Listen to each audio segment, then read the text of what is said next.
नमस्ते, Suprabhatam. Sindhu institute of एजुटेक के इस उत्थान कार्यक्रम में, उत्थान कोर्स में आपका सहर्ष स्वागत है। यह उत्थान जो हमने कोर्स डिजाइन किया है, ये मुख्यतः नवी कक्षा, नवम कक्षा के जो विद्यार्थी हैं, उनके लिए किया गया है। नवम कक्षा में जो संस्कृत विषय है, इस संस्कृत विषय में आपको आमोद नामक पुस्तक पढ़ना होता है। ये आमोद पुस्तक का प्रथम भाग है। द्वितीय भाग आपको अगली कक्षा में अर्थात 10वीं कक्षा में पढ़ने को मिलेगा। इस कक्षा में आप देखेंगे, आप सभी के पास पुस्तक है, पुस्तक ओपन कर सकते हैं। इसमें आप देखेंगे कि एक पेज आपको दिया हुआ है, किम अस्ति पुस्तके। किम का अर्थ होता है क्या, अस्ति यानी है, पुस्तके यानी पुस्तक में। इस पुस्तक में हमें क्या क्या चीजें देखने को मिलेगी, हम इस वर्ष इस आमोद पुस्तक में क्या क्या पढ़ने वाले हैं, उसका एक छोटा सा ब्यौरा यहाँ पर दिया हुआ है। तो पहला आप देखेंगे, स्पीकर लगा है इसमें, रम्य संस्कृतम। रम्य संस्कृतम अर्थात संस्कृत की रमणीयता जो है वो किस प्रकार की है, वो हम इस पुस्तक में जानेंगे। आगे देखेंगे आप, प्रथमम सत्रम में कुछ लेसन इन्होंने दिए हैं। ये लेसन हम इस पाठ्य पुस्तक में पढ़ेंगे। सुगम संस्कृतम, सुगम संस्कृतम का मतलब होता है कि संस्कृत की सरलता क्या है। सुगम यानी, सुगम का मतलब होता है गम, यानी होता है गमन करना। सुगम यानी बिना किसी कष्ट के आसानी से उसमें गमन करना है, आसानी से उसको प्राप्त कर लेना। तो सुगम संस्कृत, संस्कृत की आसान आसान चीजें क्या है, इजी इजी चीजें क्या है, जिनको हम सरलता से पढ़ सकें। आगे आप देखेंगे दो छोटे छोटे से स्टिकर लगे हैं, अमर कोश, शब्द कोश, घटक परीक्षा और कुछ परिशिष्ट भाग दिया हुआ है जिसमें पदाभ्यास वगैरह है। द्वितीय सत्र में देखेंगे तो इसमें सुक्ति सुधा, पितृभक्त, नचिकेता, इसमें गद्य पद्य मिला करके आपको लेसन दिए हुए हैं। भाषा सूत्र में देखेंगे तो नामानी, सर्वनामानी, धातु साधित अव्ययानी, लोट लकार, ये सब व्याकरण की चीजें हैं। तो धीरे धीरे करके हम इस पाठ्यक्रम में इसको पूरा करने वाले हैं। आगे आप चलेंगे पुस्तक में तो प्रार्थना एक खंड है। प्रार्थना खंड में पहली प्रार्थना जो है भगवान गणपति की है। किस प्रकार से है कि अभीप्सितार्थ सिद्ध्यर्थम पूजितो यह सुरासुरैः सर्व विघ्न हरत तस्मै गणाधिपतये नमः। अभीप्सितार्थ, अभीप्सित का मतलब होता है इच्छा, अभीप्सा, इप्सा यानी इच्छा। तो अभीप्सित यानी इच्छित अर्थ की सिद्धि के लिए, जो हमें चाहिए, जो हम प्राप्त करना चाहते हैं, जो हम सिद्ध करना चाहते हैं, उसकी सिद्धि के लिए पूजितो यह सुरासुरैः, पूजित यानी पूजे गए हैं, किसके द्वारा, सुरासुरैः, सुर और असुर दोनों के द्वारा जो पूजे गए हैं। सर्व विघ्न हरः, सभी विघ्नों का हरण करने वाले, तस्मै गणाधिपतये नमः, इस प्रकार के गणाधिपति, गणों के अधिपति भगवान गणपति को नमः, नमस्कार है, इनको मैं नमन करता हूँ। तो कुछ कारक अगर आपने पहले पढ़े होंगे तो आप देखेंगे इसमें नमः शब्द आया है। इस नमः शब्द के साथ में हमेशा चतुर्थी विभक्ति का प्रयोग होता है, इसलिए गणाधिपतये इस शब्द में चतुर्थी लगी है। अब इस गणाधिपतये जो शब्द है, इसका विशेषण रूप में तस्मै शब्द आया है, ठीक है, सर्वनाम शब्द है, तो इसमें भी चतुर्थी है। बाकी सब जो हैं, अभीप्सित, अभीप्सितार्थ सिद्ध्यर्थम पूजितः यह सुरासुरैः सर्व विघ्न हरः, ये सब जो है शब्द रूप हैं। आगे देखें हम, या कुंदेन्दु तुषार हार धवला, या शुभ्र वस्त्रावृता, या वीणा वर दंड मंडित करा, या श्वेत पद्मासना, या ब्रह्माच्युत शंकर प्रभृतिभिः देवैः सदा वंदिता, सा मां पातु सरस्वती भगवती निःशेष जाड्यापः। ये सरस्वती वंदना आपने कई बार सुनी होगी, कई बार पढ़ी होगी। भगवती सरस्वती की वंदना है। इसमें माता सरस्वती का जो स्वरूप है वो कैसा है, वो इसमें बताया गया है। या अर्थात जो, और सा अर्थात वह। तो या मतलब जो, कुंद इंदु तुषार हार धवला, जो कुंद इंदु, इंदु यानी चंद्रमा, तुषार यानी, तुषार का मतलब होता है बर्फ, बर्फ मतलब जो ओस गिरती है, ओस की बूंदे, उसको तुषार कहते हैं। तो इस प्रकार के धवल हार वाली है। या शुभ्र वस्त्रावृता, जो सफेद वस्त्रों से आवृत है, मतलब जिनके जो वस्त्र हैं वो सफेद हैं। या वीणा वरदंड मंडित करा, जो वीणा के दंड को, वरदंड को मंडित कर रही हैं, धारण कर रही हैं। या श्वेत पद्मासना, और जो सफेद पद्म के आसन पर, पद्म यानी कमल, जो सफेद कमल के आसन पर विराजित हैं।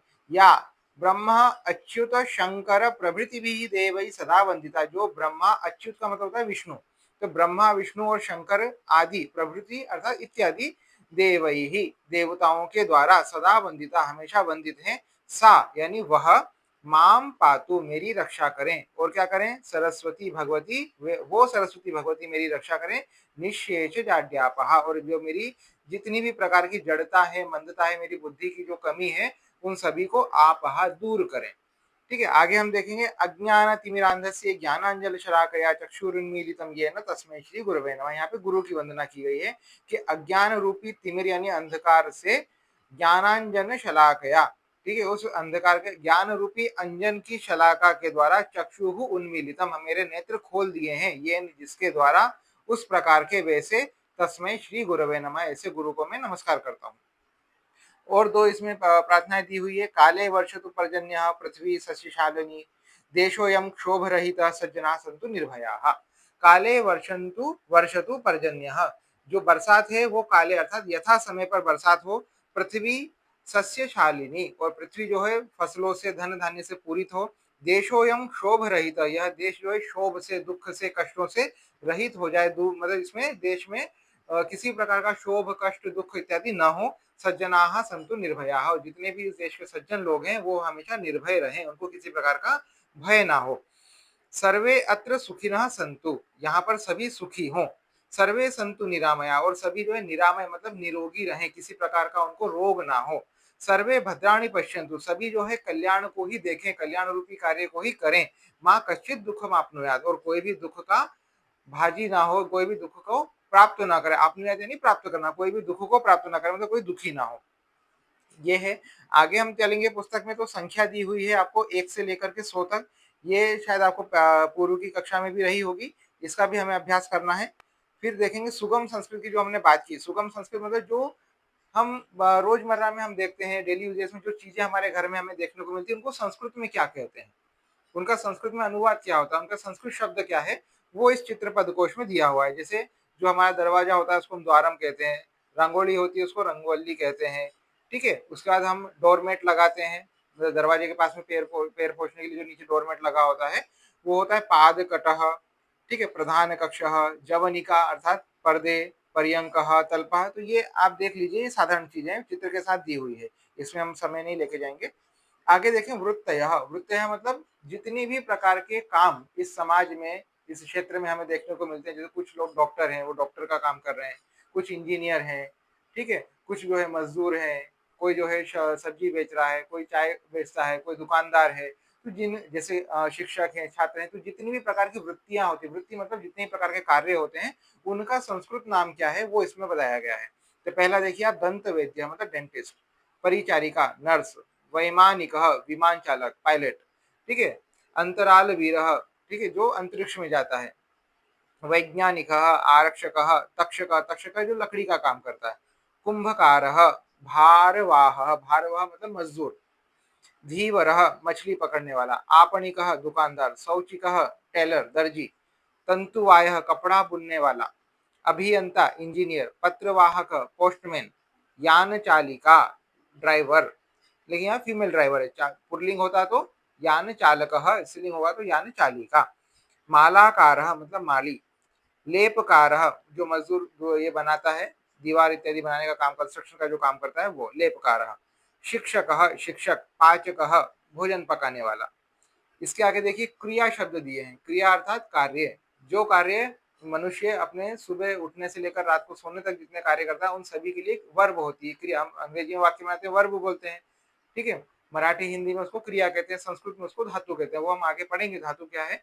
लेकिन यहाँ पे देखिए कुछ धातुएं, कुछ क्रियापद दिए हुए हैं, जैसे जृंभते जम्हाई लेना, कासते खोखला, जिघ्रति सूंघना, शृणोति सुनना, कृषति, कृषति और कर्षति दोनों प्रकार से प्रयोग होता है, कृषति यानी किसानी करना है, निष्कासयति निकालना, मथति अथवा मथनाति मथना, भिन्नति तोड़ना छेदना, प्रक्षालयति धोना, निष्पीड़यति मतलब ऐसा कसना मरोड़ना, जिसको हम जैसे निचोड़ना, निष्पीड़यति, कुटी करोति मतलब घड़ी करना, तय करना, सीव्यति सीना, अभिनयति अभिनय करना, आलिखति, आलिखति मतलब लेखन, अब लेखन किस प्रकार, लिखति यानी लिखना, आलिखति यानी रंग भरना, चित्रकारी करना, दर्शयति दिखाना, खनति खोदना, हाँ, अवसरपति, अवसरपति फिसलना, उत्प्लवते उछलना, इसको कूर्दते भी कहते हैं, कूर्दति, लंघते, एक जगह से दूसरी जगह लांघ कर जाना। टंकयति, टंकयति यानी टंकन करना, टाइपिंग करना। आगे आप देखेंगे तो पुनस्मारण नाम का एक खंड दिया है। पुनस्मारण क्यों है? क्योंकि ये आपकी पिछली कक्षा में था, इसको आपको सिर्फ रिवीजन मात्र के लिए दिया है कि इतने प्रकार से क्रियापद आपने देख लिए हैं, आपने पढ़ लिए हैं, इसका एक बार फिर से रिवीजन कर लेना है। क्यों कर लेना है? क्योंकि यही सारे अलग अलग रूपों में हमारे सामने अब लेसन में आने वाले हैं। इस प्रकार इतना सब होने के बाद हमारा पहला पाठ यहाँ से शुरू होता है। तो पहले पाठ का क्या नाम है? सुष्ठु सुष्ठु गृहीतः चोरः, चोर को ठीक प्रकार से पकड़ा, मतलब उचित प्रकार से जान करके चोर को पकड़ा गया। ऐसा नहीं कि किसी के ऊपर भी चोरी का आरोप लगा दिया, जो वास्तव में चोर था उसी को पकड़ा गया। कैसे पकड़ा गया? तो ये प्रथम घटक है, पहला पाठ है। यहाँ पे कथा दी हुई है, इस कथा को हम पढ़ने वाले हैं।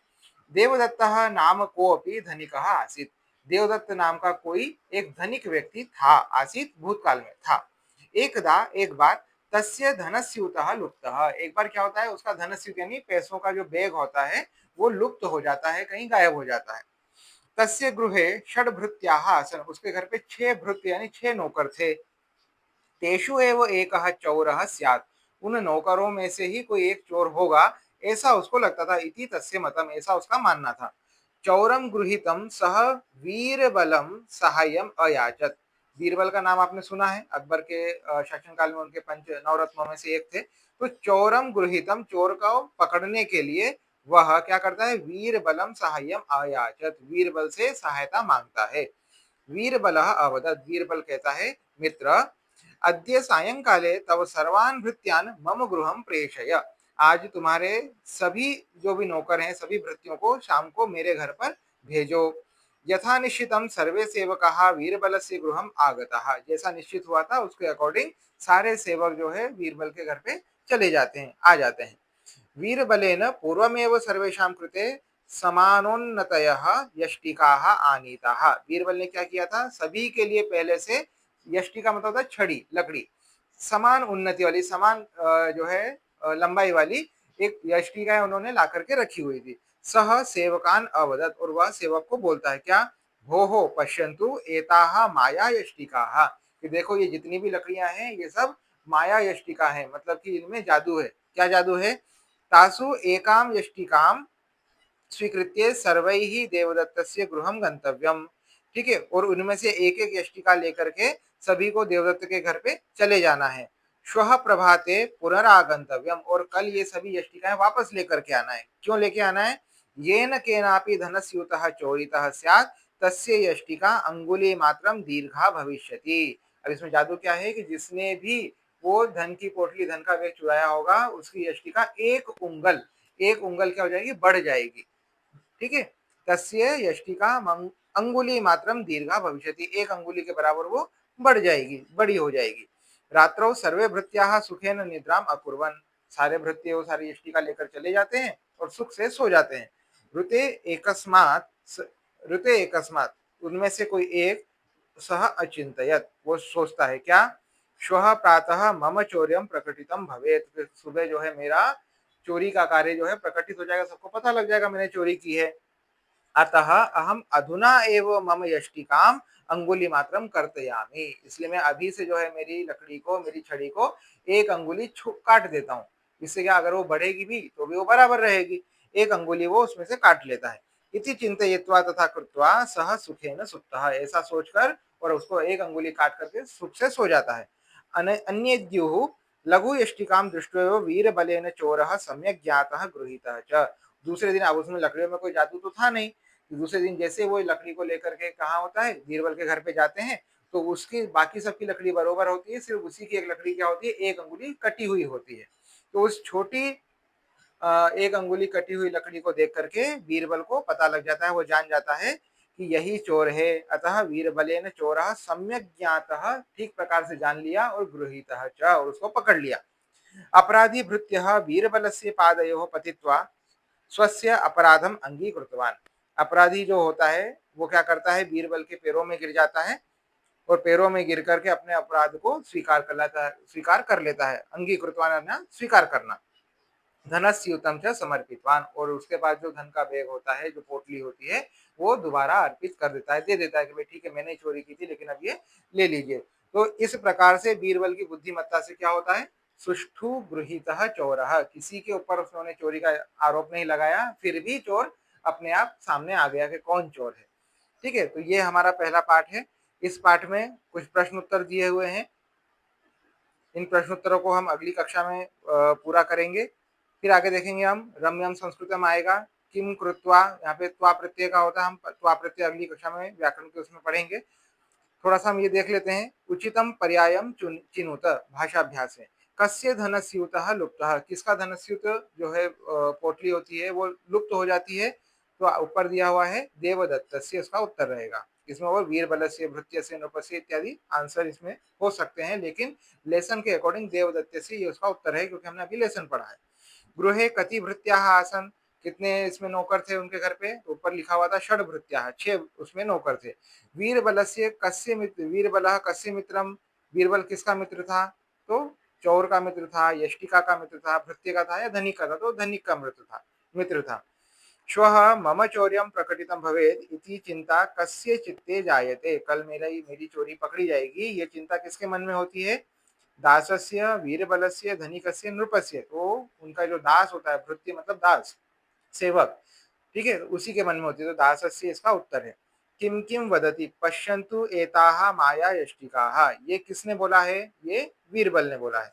मित्र अद्य सायंकाले तव भृत्यान् सर्वान् भृत्यान् मम गृहं प्रेषय, कि मित्र आज शाम को तुम्हारे सभी नौकरों को, सभी दासों को मेरे घर पे भेज दो, ये भी किसने बोला है, वीरबल ने बोला है। लेकिन किसको बोला है, तो पहला वाक्य जो है वो वीरबल ने सभी भृत्यों को बोला है, सभी दासों को बोला है। दूसरा वाक्य जो है वो वीरबल ने अपने धनिक मित्र देवदत्त को बोला है। अगला प्रश्न है माध्यम भाषया उत्तरम लिखत वीरबलेन चोरः कथम गृहीतः, तो आपका मराठी मीडियम है, मराठी मीडियम में हमें लिखना है कि वीरबल ने चोर को कैसे पकड़ा। वीरबल क्या करता है, सभी नौकरों को अपने घर पर बुलाता है, उनको माया यष्टिका बता करके लकड़ियां देता है और बोलता है कि लकड़ियां क्या हो जाएंगी, जिसने चोरी की होगी उसकी लकड़ी एक अंगुली के बराबर बड़ी हो जाएगी। तो जैसे ही वो वापस आते हैं तो उसमें से एक चोर की जो यष्टिका लकड़ी होती है वो एक अंगुली कटी हुई होती है, एक अंगुली के बराबर उसका जो परिमाण है, जो ऊंचाई है वो कम होती है, इसलिए उसको पकड़ लिया जाता है। ठीक है, स्तंभ मेलनम कुरुत, स्तंभ मेलनम कैसे करने हैं देखिए। समानोन्नतयः, समान उन्नति के बराबर, किसकी थी समान उन्नति, सभी बराबर साइज में, कौन थी, यष्टिकाः। सर्वान अर्थात भृत्यान, लुप्तः क्या लुप्त हुआ था, धनस्यूतः, गृहीतः कः गृहीतः, चौरः। इस प्रकार से भी हम देख सकते हैं। दूसरा देखेंगे तो समानोन्नतयः, यहाँ पर क्या है, बहुवचन का प्रयोग है ना, तो बहुवचन में आप देखेंगे इधर बहुवचन कहाँ पर लिखा हुआ है, तो दो शब्दों में बहुवचन है, यष्टिकाः और भृत्यान, लेकिन समानोन्नतया यहाँ पर प्रथमा विभक्ति का बहुवचन है, इसलिए उनमें देखेंगे तो हम यष्टिकाः जो शब्द है ये भी प्रथमा का बहुवचन है, इसलिए उन दोनों को मिला देंगे। फिर सर्वान शब्द आया, सर्वान कहाँ लगता है, द्वितीय के बहुवचन में, इसलिए सर्वान में द्वितीय का बहुवचन कहाँ लगेगा, तो भृत्यान। लुप्तः कः लुप्तः, या तो चौरः लुप्तः अथवा धनस्यूतः लुप्तः, तो चोर तो वहां पे गायब हुआ नहीं था, क्या गायब हुआ था, धनस्यूतः, तो लुप्तः धनस्यूतः। आगे गृहीतः, कौन पकड़ा गया, चौरः गृहीतः। आगे देखेंगे तो विरुद्धार्थक शब्दानाम युग्मम चिनुत लिखत। पूर्वम, पूर्वम का विरुद्धार्थी क्या होता है, नीचे आप देखेंगे पश्चात। गताः, गताः का विरुद्धार्थी देखिए इसके अंदर कहीं लिखा है क्या, दीर्घाः। ठीक है, गताः का नीचे देखेंगे आगताः है ना, दीर्घाः, दीर्घाः का क्या हो जाएगा, ह्रस्वाः। जागरितः तो सुप्तः, जस्ट उसके नीचे, तो इसी के अंदर उसके विरुद्धार्थी भी दिए हुए हैं। भृत्यः, भृत्यः का क्या हो जाएगा, स्वामी, है ना, और दरिद्रः, दरिद्रः का क्या हो जाएगा, धनिक, ये हो जाएंगे आपस में विरुद्धार्थी शब्द। ठीक है, तो इस प्रकार से आगे हम क्या करेंगे, और भी बाकी के भी जो आपके क्वेश्चन है उसको सॉल्व करेंगे। आपने अभी सबसे पहले क्या करना है, शब्द रूप तैयार करने हैं और धातु रूप तैयार करने हैं, तो उसके लिए और भी आपकी कक्षा होगी। तो इसमें पुनस्मारणम जो दिया हुआ है पेज नंबर 4, और संख्या दी हुई है पेज नंबर 1 से पहले, तो संख्या और पुनस्मारण, इन दोनों चीजों को आपको पढ़ लेना है, इन दोनों चीजों को तैयार कर लेना है। ठीक है, अगली कक्षा में हम फिर से मिलेंगे, तब तक आपका संख्या और पुनस्मारण तैयार हो जाना चाहिए। उसके द्वारा क्या होगा कि आपकी संस्कृत की बेसिक चीज़ें जो हैं वो तैयार हो जाएगी, तो हमें पढ़ने में आसानी होगी। और अगली कक्षा में आपने ये भी काम करना है कि इस लेसन को फिर से एक बार पढ़ लेना है। पढ़ने से क्या होगा कि आपको कहाँ-कहाँ डाउट है, कहाँ-कहाँ समस्या है, वो आप अगर मुझे बताएँगे, तो हम उसको सॉल्व करेंगे। ठीक है? धन्यवाद।